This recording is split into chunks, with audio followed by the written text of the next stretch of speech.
Would you rather be an unknown superhero or a famous villain? I'd probably want to be an unknown superhero for the fact that I just like to do things for people and make other people happy, and I don't really care about getting anything back in return. I just like to see things go well in this world, in a world full of a lot of crap going on. So it would just feel good to be a superhero where I could even go incognito and maybe people don't even know who I am, like Spider-Man. I think that would be cool. I'd rather do that. What's your favorite game? Hollow Knight. I like platformers a lot. 2D platformers, Metroidvanias. I've come to find over the last year and a half that I've been streaming, every time I stream a platforming game, anytime I'm enjoying a platforming game, especially a 2D one, I really like. But Mario Maker, for some reason, not too into it. But the other 2D platformers, I'm all into. So I like Hollow Knight. Would you rather be able to take back anything you said, or be able to hear every conversation about you?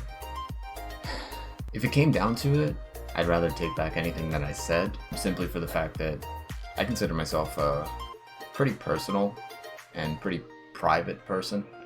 So if what I was saying was all out on the table, like everything, I mean, when I'm in front of my Twitch audience, it's a different story.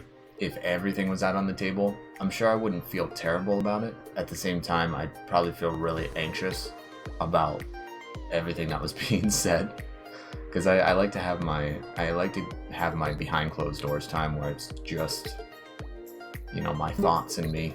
So yeah, I'd rather have things taken back I'd rather have my thoughts taken back or my actions taken back. Neither of those really apply to me, since I don't like to regret a lot of things either. I like to stay in the present moment, and what I say is what I say.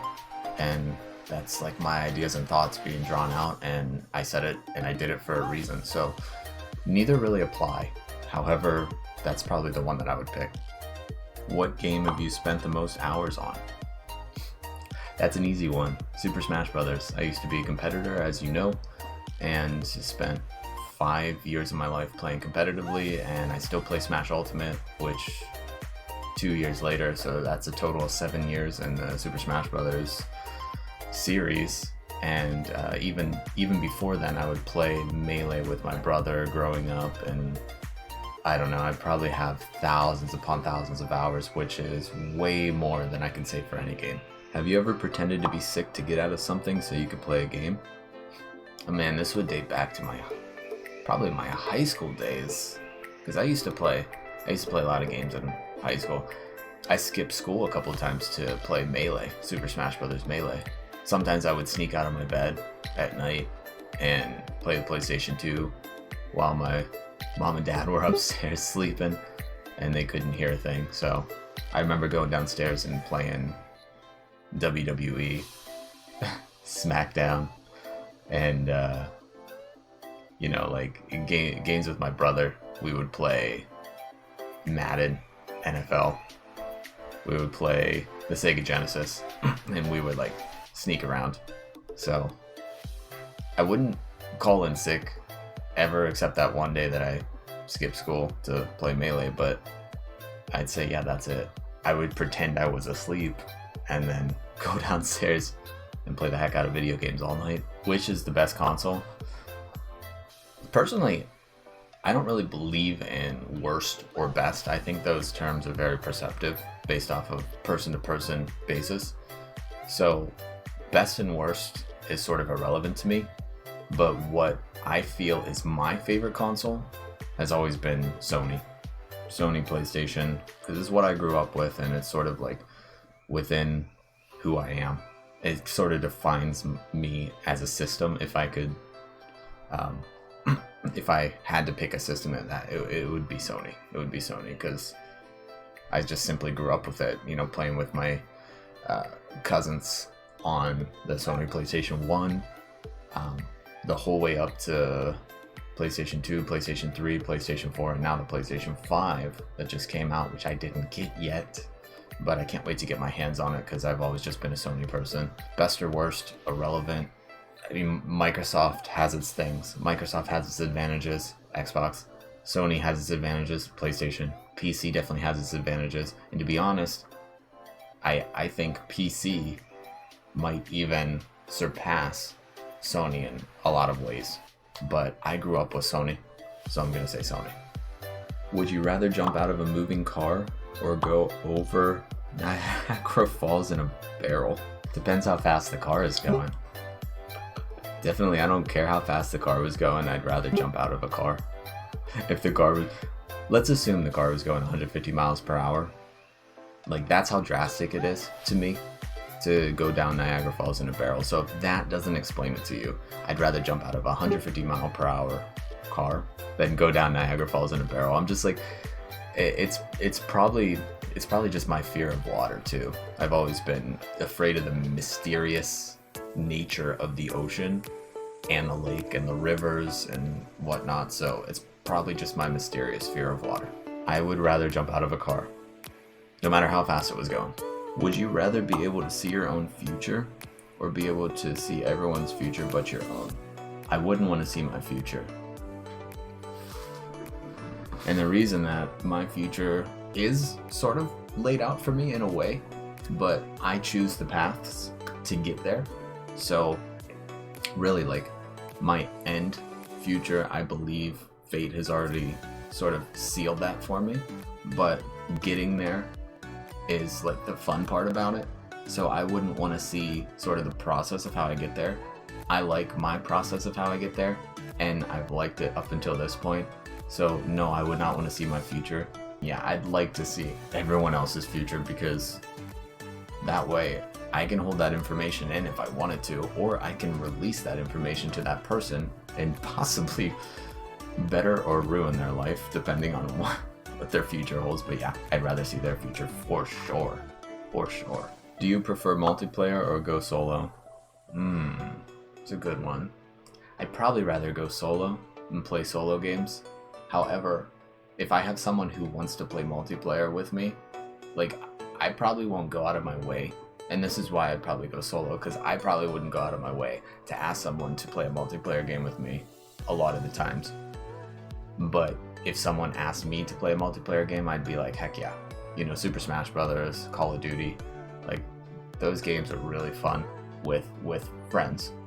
And I've never played Among Us, but Fall Guys as well, Among Us as well. I'd so much rather play solo games, because most of the people that I'd play with in, like, say, a random Call of Duty online game, most of those people are idiots. So I'd much rather play solo and, like, just try to do me. What cheesy song do you have memorized? Easy. Miami by Will Smith. Do I really have to sing it? I'll sing one of the verses.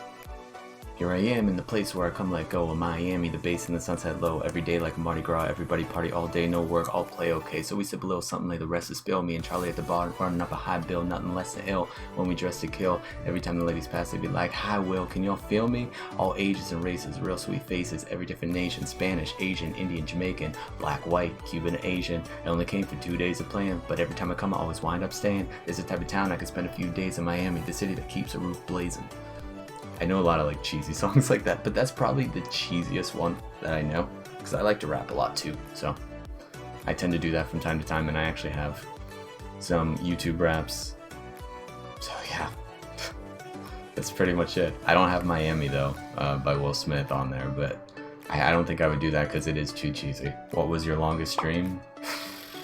Well, I have two in mind. One of them was my 12-hour donation stream that I did last December 6th or December 7th, something around there, 2019. So I did a 12-hour stream for that. Managed to raise $190 for the Leukemia and Lymphoma Foundation, which I was very proud of, but that was actually, if I did a donation stream nowadays, I would raise well over double that amount, like probably into the thousands, or probably into the late 900s, something around that, I would assume. And like, we made a lot of progress over the years, is what I'm saying. My other longest stream, and probably my longest stream ever, was a Crash Team Racing stream, and where I was trying to go for all the developer times, and the developer times came out Friday night, and this was a Saturday night stream, so it was 12, it was something around like 4 p.m. to 4 a.m., something around that, and I managed to get all the developer times within that 12.5 hour time slot. So I was really proud of that moment, because a lot of people never got to that moment or did that in succession a couple months later. Like, I did it within one day, so I felt really proud about that, and God, I was exhausted after that stream. It was a fun one though, it was a really fun one, and when I finished, man, did I feel good. What's something weird that you recommend everyone tries at least once? Once again, I find I don't believe in the word weird, really. I find it as like a much more perceptive term. So it could be different for everyone. Weird can be as normal to me as it is as it is weird to someone else, like actually weird. I think, and I don't know if it's weird, but I think that doing something that you're afraid of, or doing something that you don't want to do, is definitely something that everyone should do in this world and try. Definitely more than once too, because of how much it can cause you to grow in the meantime. So I think that would be my answer, is that try something that you're afraid of. Try something that you don't want to do and get it done in good standing, get it done in A+ material, and then do it again, and do it again, and then see yourself down the road, see yourself a year down the road, and see how much you've changed. Because I guarantee you, if you do something that you're afraid of, or if you do something that you're uncomfortable with, you will grow as a human being. I suggest everyone do that. Would you give up video games for life and receive $500,000 in cash every 5 years, or would you refuse the money? I'd refuse the money, just because, man, like, doing what you love and doing what makes you happy is so much more important than anything that money could buy. So I don't care if I had $500,000 every 5 years, and by the time I retired, I'd have like $5 trillion. If the time that I was taking wasn't being provided in a very vital sense, I would not want the money. Like, it's just not worth it to me. I'd rather be happy in the moment and experience what I want to experience, rather than to have all this money. Like, there are ways to make money in this world while still doing what you love, so I would rather just do that and make small amounts along the way. Superman or Batman? Spider-Man. Scooby Doo or Snoopy? That's a weird two characters to put together. I'd probably go with Scooby Doo, because they have, in my opinion, they have much more character development in the show, and all the characters are completely different from each other, and you find more within that show to relate to than you do maybe Charlie Brown. So, however, if I had to pick like a particular episode of Charlie Brown or Scooby Doo, I'd probably go The Great Pumpkin, Charlie Brown, because man, even though that episode is only 26 minutes, I kind of love it. It's very cute, very well done. So I mean, overall, I'd have to go with Scooby Doo, just because of like I said, the character development and relatability is just there for a lot of people. Bowling or shooting pool? I'd have to go bowling. I was in a bowling league when I was younger, and sort of like everything for me heads back to nostalgia and memories. So if I had to pick one, I would pick bowling, because I have the memories to go along with it, and sort of brings me back to pleasant days back in the day. And of course, days are still pleasant now, but it's always good to recollect on some sort of things that happened in the past. I enjoy that. Donkey Kong or Pac Man? I'd have to go Pac Man, just because once again, nostalgia, and what I was brought up upon. is we always just played Pac Man when we were younger. My father had Pac Man for the Sega Genesis, and I played the heck out of that with him, and I played the heck out of that with my family.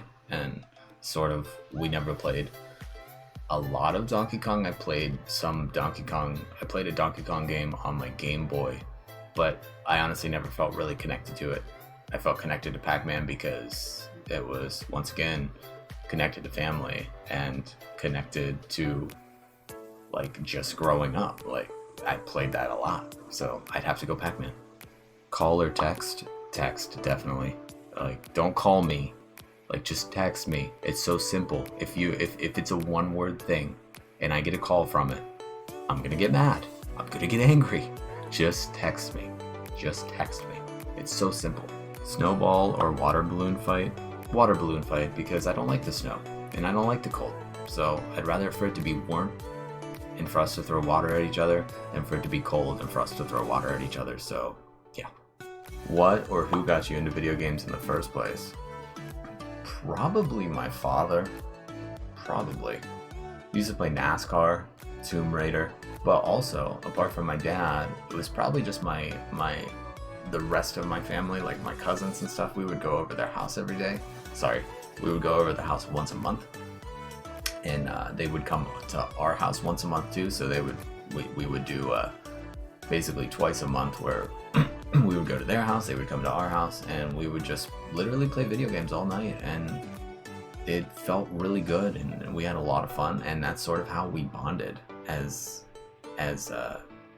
you know, because my cousins grew up with me, so we were both kids at the time, and that's sort of how we bonded as kids. And a little bit into adulthood, like, we still play video games every now and then, and that might have been how I bonded with my father too, when I was younger.